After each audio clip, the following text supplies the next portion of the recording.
Благодарам. Јас се повикувам на членот 70 став 1 за додавање на нова точка на дневен ред.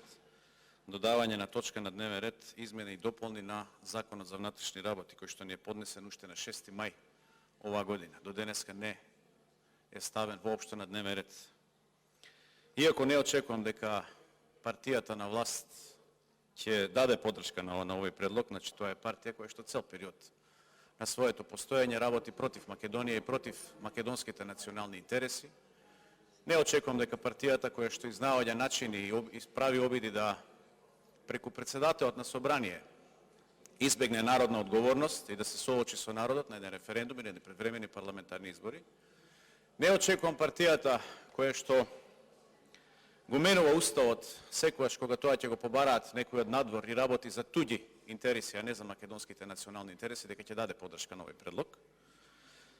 Меѓутоа сакам да потсетам дека изгласавме еден закон за служба во армијата на Република Македонија, каде што ги качивме платите заеднички сите за едно 5 до 6, 7.000 денари на секој вработен во армијата на Република Македонија. Со измените на Законот за внатрешни работи што ги предлагаме и бараме да бидат ставени како точка на дневен ред, бараме покачување на платите на вработените од 10%, односно 20% тие што имаат додат на 30%, а 30% што имаат 30% додат на 40%. Така цениме дека на некој начин ќе овозможиме да се ублажи ова цунами економско што го донесе Социјалдемократскиот сојуз и за припадниците на Министерството за внатрешни работи. И втората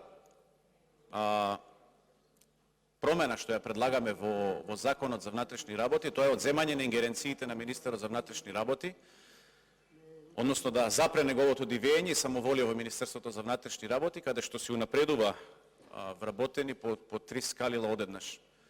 Цениме дека на овој начин ќе се почитуваат препораките на Греко, односно во вистинска смисла на зборот ќе можеме да зборуваме за некои европски вредности, каде што луѓето напредуваат согласно своите компетенции, согласно своето знаење и согласно своите резултати во работата, а не согласно нивната партиска или друга припадност. Затоа предлагам нова парламентарно мнозинство кое што очекувам да даде поддршка на овој предлог измени на Закон за внатрешни работи, затоа што ова е во интерес на Република Македонија и на припадниците на Министерството за внатрешни работи. Благодарам.